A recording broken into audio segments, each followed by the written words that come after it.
Hey, Raindrop. On today's episode of Reality with the King, listen, my girl, Eboni K Williams, is back in the building. Hey, Ebony. Hello, Carlos the King.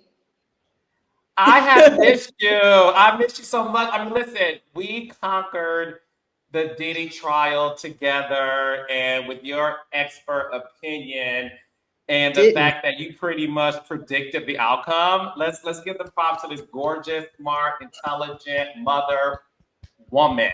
Okay? Yes. Well, thank you, my love, but it was through your Dominique Dunn investigative journalist realness that walked us through all the pieces. I mean, it really was uncanny. Y'all don't know this, but I was texting Carlos on the side and I was like, did we clock it or did we clock it? Like down to the sentencing. I mean, we are waiting, but we kind of saw some things come to pass. I mean, my Yeah. goodness. And we'll be back when he Yeah. actually officially sentenced. So we'll do that again. Yes, no, we'll be back. So today, listen, it has been the talk of the town when it comes to the particular crime that we are discussing today. So we are discussing the case that's been going on. It hasn't gone to trial yet. It's still a crime. We're in the early stages with Yes. rapper T Hood, who got shot top of August. And the reason why this is relevant to Reality with the King is because it has to do with T Hood dating the daughter of Love and Hip Hop stars Rashida and Kirk Frost, and how allegedly their son Kai Frost is involved. So to update you all what's been going on, T Hood, who was born Tevin Hood, an Atlanta rapper, 33 years old, was found dead at the top of August due to gunshot wounds. Police said that one person was detained at the scene and is being interviewed by detectives. His girlfriend is Kelsey. She is the biological daughter of Kirk Frost. So Rashida is her stepmother. Kelsey and T Hood was dating. There's so much that's been going on in terms of allegations that she was being abused. There's recent footage that came out of T Hood allegedly beating Kelsey while she was in her bed. T Hood's family is accusing Kelsey of getting her brothers to do it. And the other recent report is saying that her brother Kai Frost, which is the biological son of both Kirk and Rashida, they're saying that he has something involved with it, and now they're claiming self-defense. Not that Kai Frost is saying that. That's what the police are trying to figure out in terms of the person of interest. Ebony, based on your research, talk to us about what's going on with this particular situation. So much, Carlos. This is, during my, and I want to let the raindrops know, which I think is a really wonderful thing from my lens throughout us covering this case. I actually do not watch Love and Hip Hop. So I really will be able to have a fully objective lens when it comes to my legal analysis of this murder or what may be a murder, actually. So let's start with that. Rest in peace to T Hood. I mean, horrible, horrible, horrible, tragic killing. But we don't know yet if it will be considered a murder. So murder, actually, Carlos, is a legal term that requires an unjustifiable, illegal killing of another. The reason I say that we don't know if we're going to end up with a murder charge, and I think it's very telling that so far, Gwynette County police are I can't say leaking because they're actually providing it directly. They are directly providing certain information and not other information. And when we see police departments do this, Carlos, we must pay attention. For instance, it's very telling that they are telling us that they have a primary suspect, Kai Frost, the son of Rashida and Kirk. It's also very telling that they're also volunteering that they are investigating it as self-defense. The fact that they are kind of starting the investigation from that possibility is not common. Normally, Carlos King, when you have a police department or sheriff's department, a law enforcement entity investigating a death, okay, a death investigation, they're normally starting from a new, like they're starting from a place of someone is dead. Three things happen. One of three things happen. This is either a suicide, a homicide, or a justifiable killing. For T. Hood to have been shot and killed August 8th, we are not even 2 full weeks away from that, Carlos. Okay, as we record this is just not even 2 full weeks away from so this is an extremely preliminary investigative time, okay? For them to already be telling the general public that we are looking at it through a self-defense lens normally indicates that that might be where they want to go with the investigation, to be honest. Now, I'm not shading Gwynette County Police, Carlos, but I need people to clock that if they wanted to preserve rather the opportunity to come at it from a more conventional murder charge, a more conventional homicide lens, they would not be offering us that information.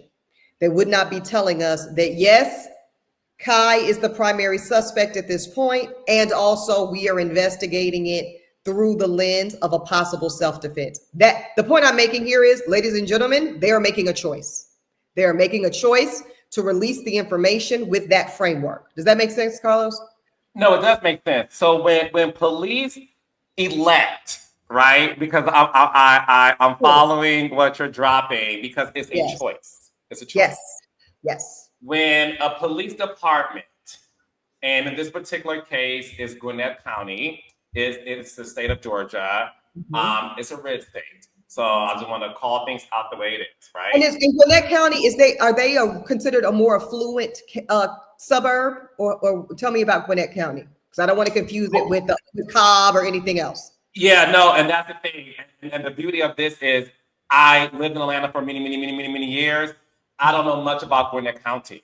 Okay. So I honestly. Well, we're going to be learning as we go. We're going to be learning as we go in terms of the political demographics of the county. This will be very interesting. Yes.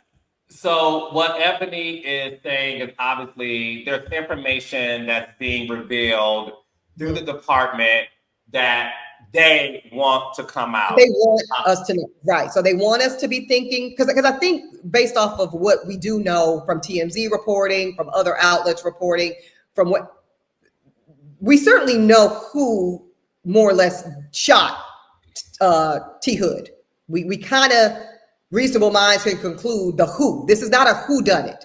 This is going to end up being a why did they do it?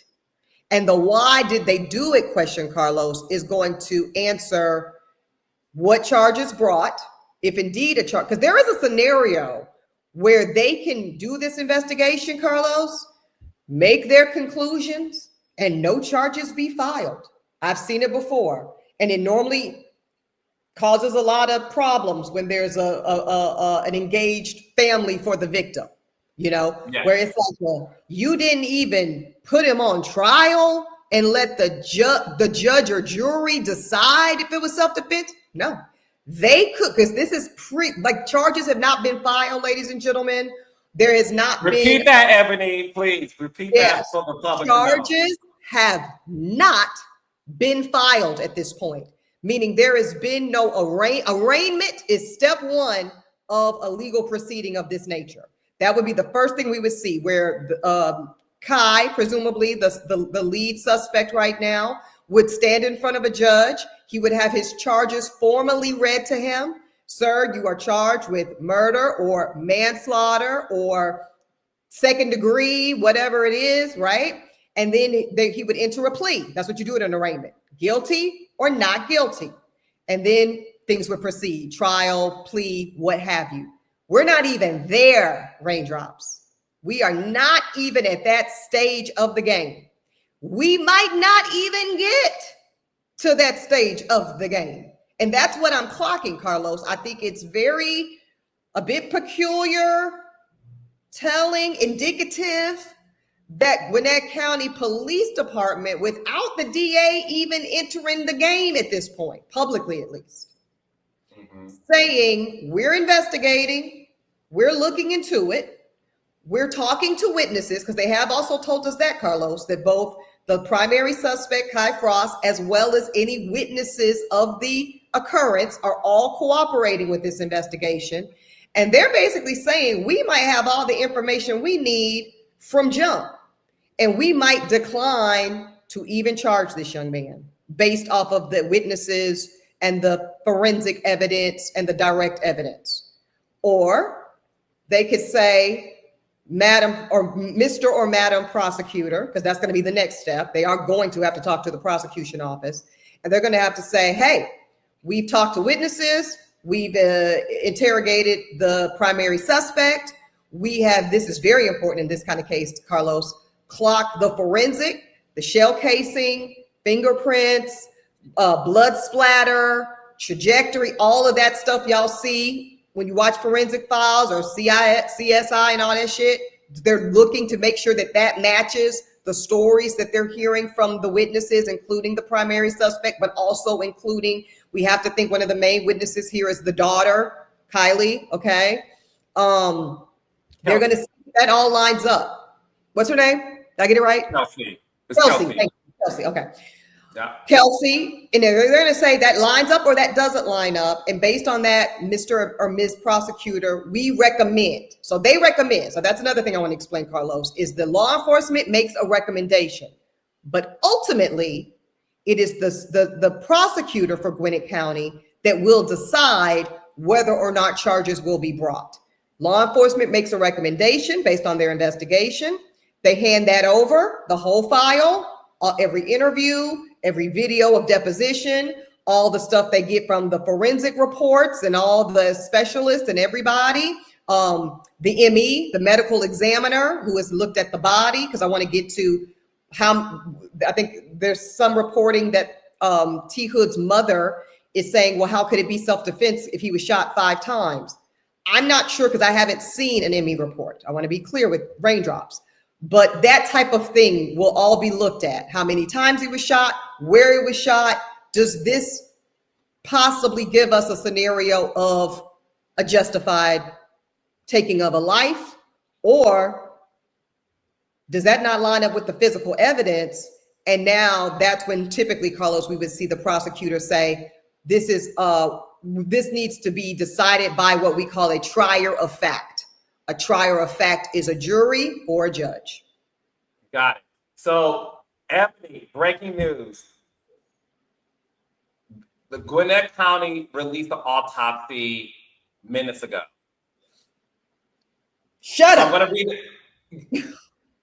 What? Look, what? Y'all, this is, come on. Breaking news. So to recap what Eboni is saying, so guys, when T. Hood was shot on August 8th, his family has publicly accused his girlfriend, Kelsey Frost, and her brothers, Kai Frost and Kirk Frost Jr., of involvement. The family is alleging that Kelsey set up T. Hood after a domestic violence incident. The family is alleging that Kelsey called her brothers, Kai and Kirk Frost Jr., to confront the rapper. They're alleging that this confrontation reportedly resulted in Kai allegedly shooting T. Hood. So the autopsy came back today, and this is what TMZ has learned. According to a Gwinnett County's ME's report obtained by TMZ, T. Hood suffered gunshot wounds to the back, abdomen, buttocks, and lower right and left thighs. The report said Hood pulled a gun during a heated argument with 2 other people inside his Georgia home. But someone opened fire in self-defense, killing the rapper. It's unclear as of now who the shooter is. T. Hood was rushed to ambulance. He was pronounced dead. Investigators were called to the scene on a report of a dispute between 2 people at the house. Police have identified Kai Frost as the prime suspect, but like Eboni said, no charges have been filed as of yet. Last but not least, and I want Ebony to recap the autopsy report and this as well. Yeah. Okay. Last but not least, TMZ also obtained another police report from March of this year where Kelsey called 911 and said T Hood had made off with her Mercedes-Benz and Black Mac Mini following an argument after a night out at the club. So, Ebony, he got shot 5 times. At least. Yeah. Well, now this definitely complicates things in the sense that now I think it would be very unlikely and unadvisable, ill advised for this to not go to a jury or a judge. Like I think any preliminary conclusion, Carlos, that this law enforcement office of Gwynette County makes that says, despite the fact that this young man was shot 5 times at least in all of these different areas, including his back, which tends to not so closely correlate with defense posture, any movement on them by saying, we've seen enough here and we're going to conclude as a matter of law and order that there's nothing to see here and this was just self-defense / defense of others, which I'll get to that in a minute, and case closed, I think that would be a mistake.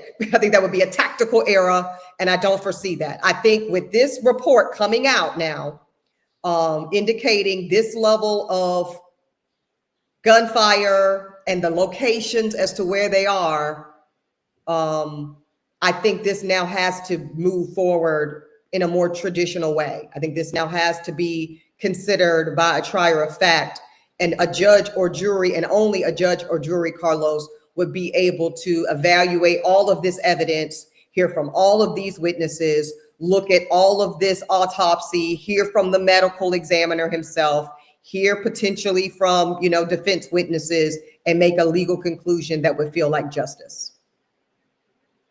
So based on this evidence, I want to talk to you about this. Okay.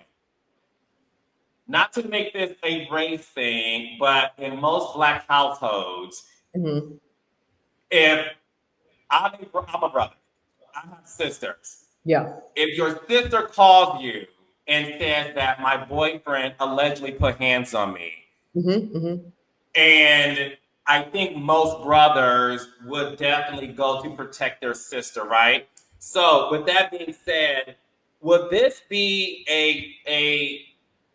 if you were a part of Kai and Kirk's Frost Jr.'s legal team? Yes. And they're allegedly saying to you, our sister called us, this man was putting hands on her, we confronted him, he pulled out a gun first, and we pulled out a gun second, and then the rest is history. Is that a good case for self-defense? Okay, so let's back it up. First of all, let's talk. So some people are going to hear self-defense, Carlos, and they're going to take it literally. So they're going to say, even if he was putting his hands on the sister, what that's got to do with you, you took yourself over there per her request or urging or invitation, whatever we want to say, right? And you inserted yourself into the matter. I want to clear this up just for anybody that's confused when they hear self-defense and think, well, T Hood wasn't beating his ass, the brothers. So how is that a legal defense mechanism? It's under the theory of defense of others. Okay. So in Georgia, as in most states, the same level of defense you could apply to yourself, you get to reasonably apply to others. So that is, I just want to lay out, Carlos, the legal mechanism that would allow a successful legal defense to be mounted by the brother, in this case, Kai, that says he gets to protect his sister, or frankly, even a stranger. There doesn't need to be a relationship between the person and the person they're protecting. That's important to cite as well.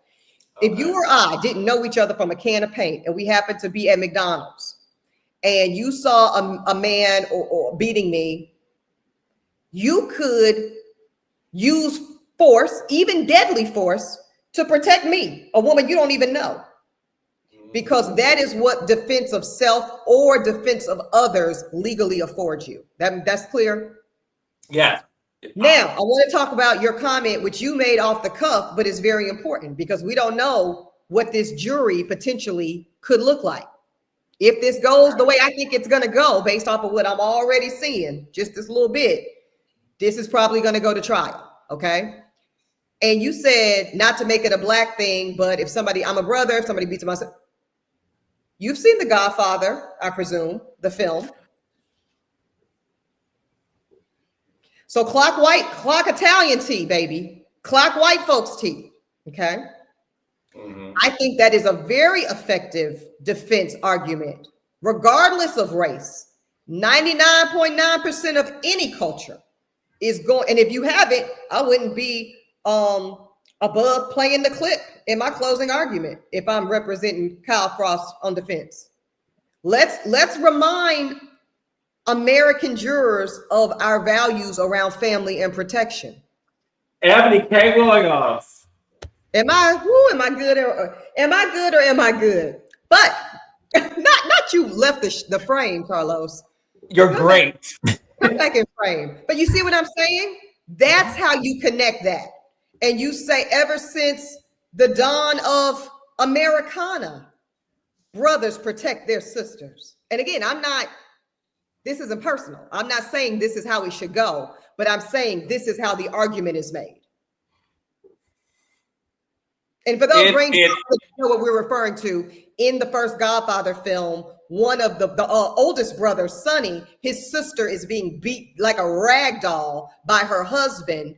And she calls her brother, Sonny, oh my God, he's beating my ass. Blah, blah, blah, blah. And he's literally beating her as she's calling. Sonny runs his ass over there. And ultimately, and let's clock this piece, it was a setup. It actually was a setup in The Godfather to get Sonny out of the house and get him somewhere else so they could kill Sonny. So this is now where it's complicated. So there's the basic premise of brothers protect sisters by any means, but then there's also, is there also an argument on the other side, on the T-Hood side, the victim side, the prosecutor side, that says, well, how do we know this isn't a broad manipulation by the Frost family, if you will, to say, yes, she is a victim of domestic violence, because we already know videos are already starting to come out and show that, like you said, in police reports, 911 calls going back at least to 2024, maybe before.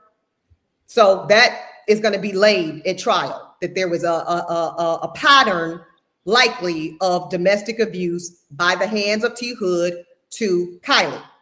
But then they're going to say, but how do we eliminate the possibility that due to that pattern of abuse, Kylie didn't say enough is enough, and I'm going to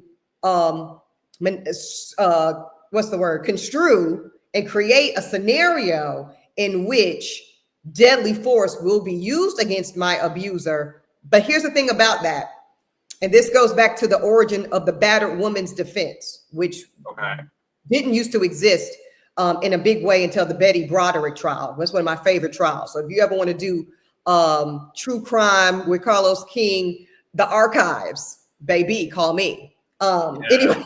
And they had a TV special too, like years ago. So good. So scripted. Go ahead. Yes. Dirty John, season 2. Anyway. Yeah. Go ahead. Yes. But here's the thing about the battered woman's defense, Carlos King. It must be used in the moment, meaning it is not legally justifiable to go essentially what the law would say as retaliate. So to kill or harm after the fact. So a man or woman could be beating someone else for years, actually beating them, actually harming them, causing them harm, great physical harm, almost death, right? And the law does not recognize a legal right, a justifiable legal right to come after the abuser unless it is in real time, what we call the heat of the moment. If it's any time other than that, that is non-justifiable assault or homicide or whatever it is. So what I'm framing is that there is an argument that will be considered, I'm sure, and this is what T. Hood's family is already suggesting, right? Is that okay? She's this alleged victim, and because she decided she was tired of being a victim, she orchestrated. That's the allegation from the family, right? Is that this is now an orchestrated effort to set our son T. Hood up to be murdered, to be dealt with, to end the abuse cycle in this particular way. The only problem is it is still murder if this was not all authentic, if this wasn't a genuine attack, she was being genuinely abused in real time, and the brothers were called in a real authentic way. If there's any discovery that there was any setup or planning or we're going to do, that undermines the whole defense.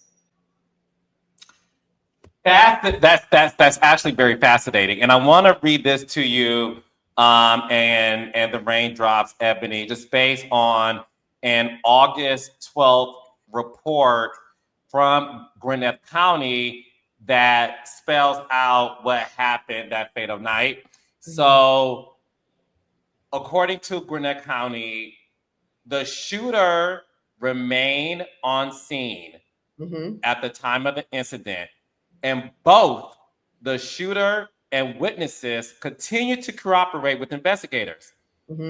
Preliminary information indicates that a domestic disturbance occurred at the residence, resulting in a female victim sustaining physical injuries. Okay, so what Ebony is saying to you guys, which this is corroborating, is an actual beating was happening in real time. Exactly. Yes. So the victim sustained physical injuries at the time of the shooting, and that the shooter remained on the scene of the crime, cooperating with the police.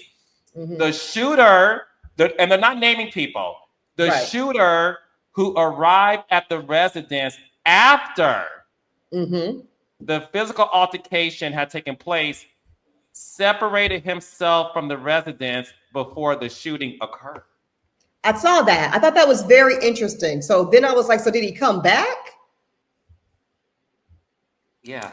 Yeah. So that needs to be explained. That's a hole. That's what we call a hole in the story, right? What you just pointed out, Carlos. You separate yourself, you left, but then obviously you must have come back and then completed the shooting. And then you stayed on site to cooperate, almost as if you knew you had questions to account for.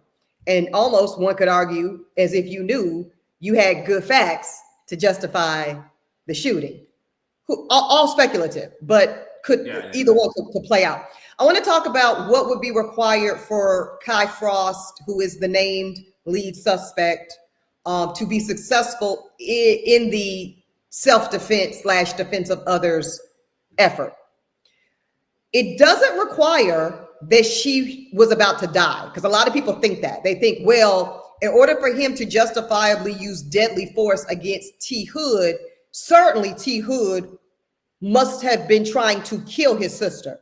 That is not required. That is not required in the state of Georgia. You can use force up to deadly force, which is what we're talking about. This is a deadly force case. If you believe reasonably, that's a very important word, Carlos, reasonably believe that yourself or the other, in this case, Kylie, was under threat or force that would cause significant harm is a high enough threshold. She doesn't have to be almost killed. You don't have to believe that she's going to be killed. You just have to believe that she's going to continue to be significantly harmed. But the law does require something called proportionality, that the force you use, even up to deadly force, is proportionate to the harm that you reasonably believe was being executed or possible. So let's say you're the prosecutor, okay? And you want to say, ladies and gentlemen of the jury, you may very well believe and empathize with the defendant because some of you are fathers, some of you are brothers, some of you are mama bear mothers who believe that if you saw your daughter being jumped on, beat down, you too would do what we're saying Mr. Kai did. But in what world does that require you to stop the harm the deceased allegedly did? In what world does that require a bullet in the back, a bullet in the butt, a bullet in the leg?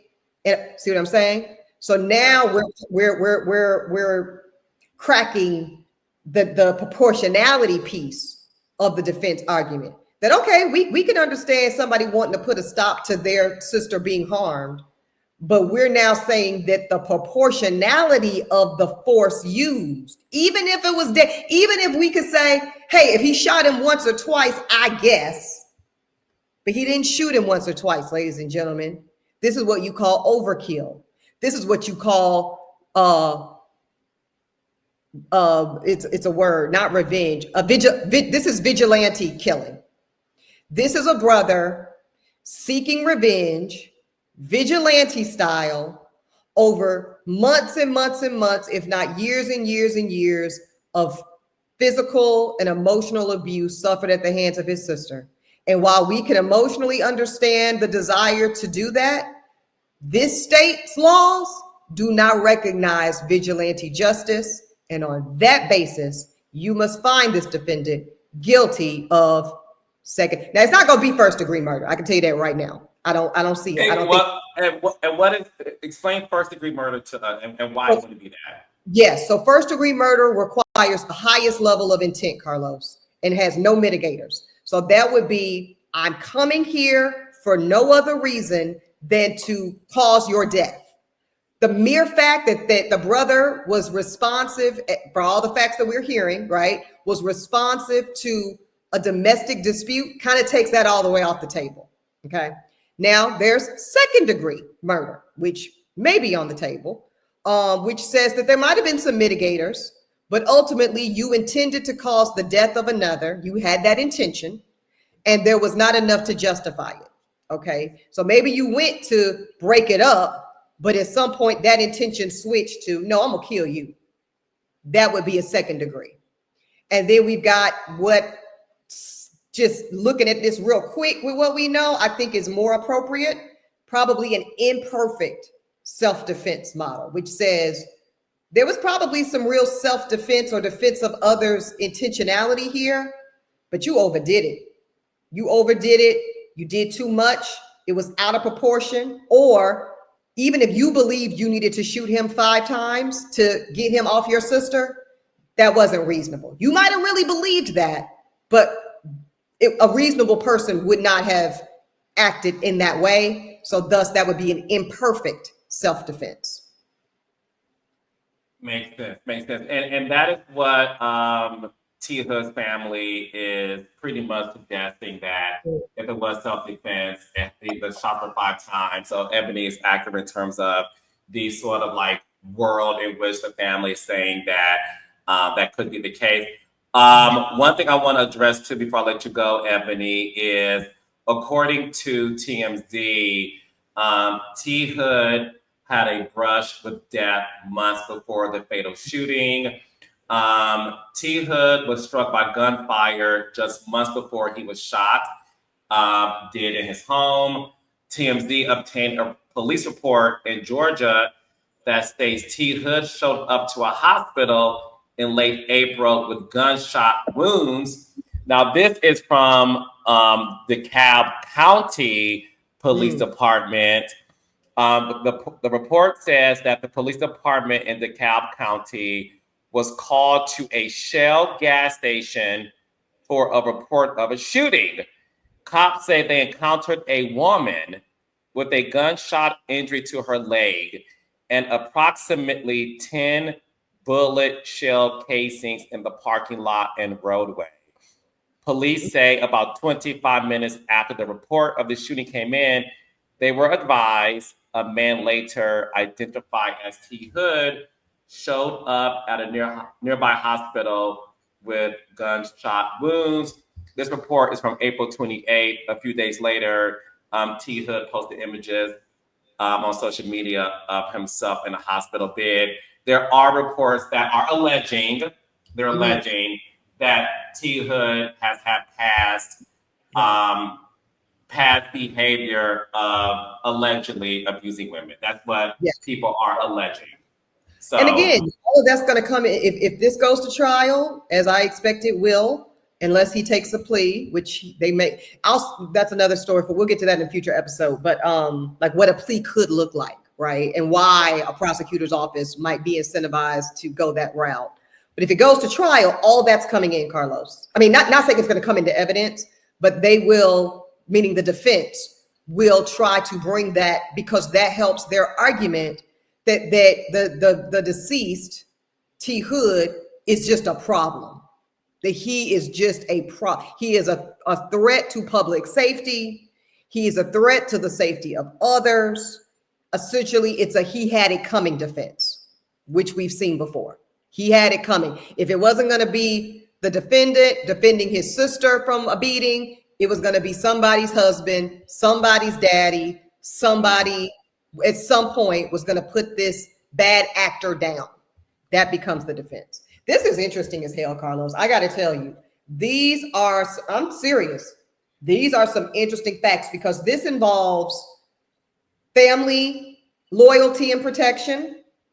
This involves celebrity, right? Because T Hood is a rapper in his own right. Obviously, the Frost are an entity, so this is that wealth and celebrity.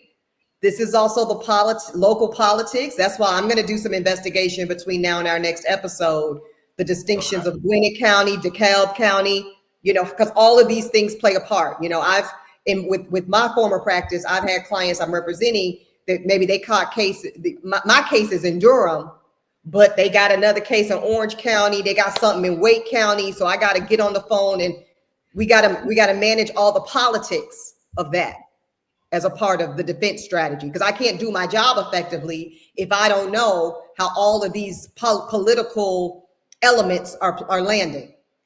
This is deep. This is very deep.